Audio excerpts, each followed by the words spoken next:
Good afternoon. Good morning. What I'm going to do is I'm going to turn this into an ed puzzle so that we can kind of see which students are still struggling with some of the ideas that are going to be on the test, and it's just sort of a chance for us to individually help you out if you're still struggling. So I'm going to go through this. Try not to take up too much time, but just kind of go through the key points for this test. So if we look at this. It says Texas statehood. How did the state of Texas become the 28th state and resemble what it is today? Okay. Some three issues that are connected to Texas statehood. We've got disputes with Mexico that were left over from the Texas Revolution. We got slavery as a political issue in the United States. And then we have the concept of manifest destiny. Those three issues, disputes with Mexico, slavery, and manifest destiny, are pretty much very critical to Texas statehood. Okay, so then on December 29th, 1845, let me get rid of myself here so I'm not in the way. Texas becomes the 28th state of the United States. So you kind of see, here's the election of 1844. So you kind of see beforehand what the country kind of looks like. Here's Texas over here.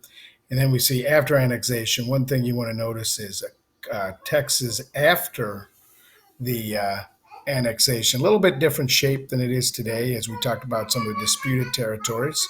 And then down here is how many slave states versus free states. That's going to be important because they want there to be a balance in the United States Congress. Okay. So what was that disputed land after annexation? So it wasn't a simple war with Mexico is over. There was some disputed land, and here we have an area that is west of San Antonio and north of the Rio Grande. That was really the disputed area. So you're talking really over to this side, all the way into modern day New Mexico. So it was a little bit smaller, Texas was. So an area north of the Rio Grande and west of San Antonio was the disputed land between Mexico and Texas. So that's going to cause some issues while Texas is a republic, and then once the United States annexes it.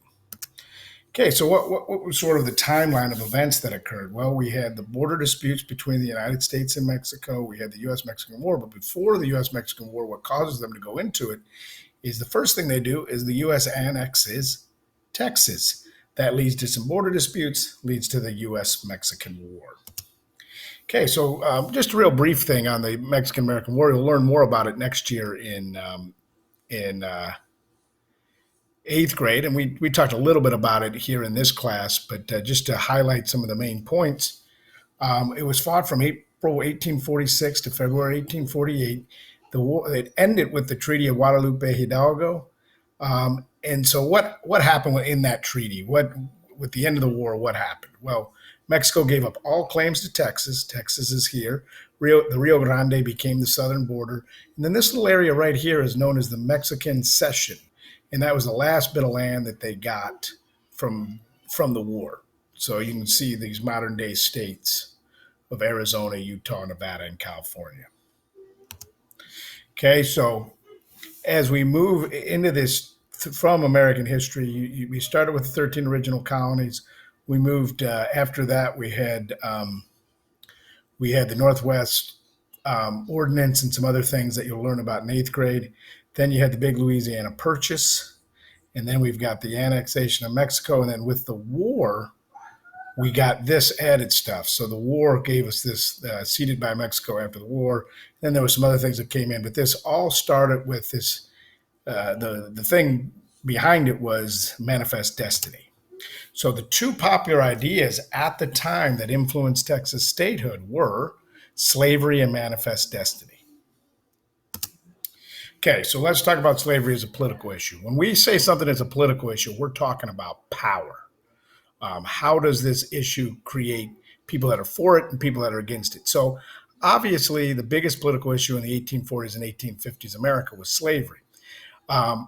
There were abolitionists in the North that were certainly making a moral argument against slavery, and obviously slavery was a horrible institution that should have been eliminated long before it was in the United States. But for this particular lesson, I'm talking about the political issue and how it related to Texas becoming a state. It was hard when you were adding a new state into the United States at this time because they wanted it always to be equal. So the real issue was balance of power. They wanted to have an equal number of slave and free states, so neither region dominated the government of the U.S. And here's kind of an idea. They had different ones that came up. The Missouri Compromise that had this line, everything below it. And you see as we go through, whoops, that thing gets in the way sometimes when I move the thing around. Let me wait for it to disappear. Okay, you see in 1789, we had 8 slave states, 5 free states.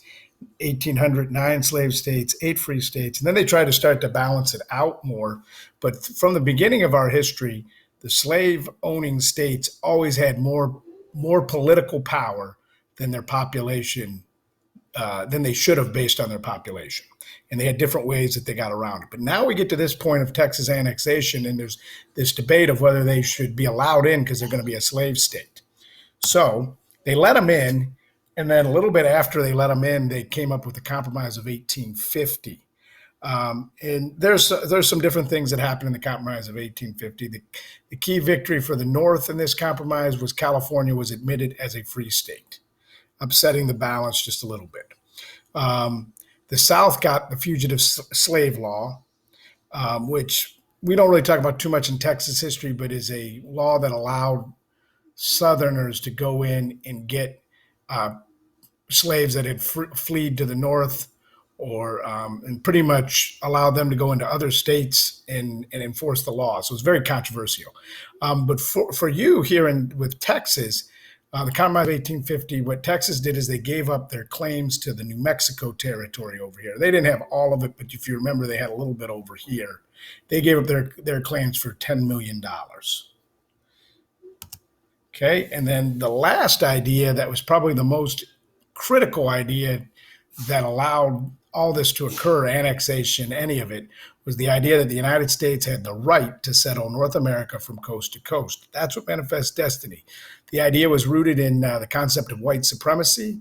That concept said that white Anglo-Americans were given the divine right to displace Native Americans and Mexicans or Tejanos from their land. So basically, this idea took hold in the United States, and it was key because they weren't asking the question of should they do it. It was just they're going to do it, and anybody that gets in their way, that's their problem. So really, what Manifest Destiny became was an idea that justified the annexation of Texas, the Mexican-American War, and the continued displacement of the indigenous Native Americans. And then it brought us to where we are today, but it certainly was key in Texas's statehood. And you can kind of see as we moved from here to here, that's the whole idea of the Manifest Destiny. And we can see here all the way through. So if I go back to the main points here, I'll focus on the things that are in yellow. And the different keys. So when Texas became a state, the 3 issues: disputes with Mexico, left over from the Texas Revolution, slavery as a... Okay, might have gone. Yeah, point this way, you're corner. See, what is that?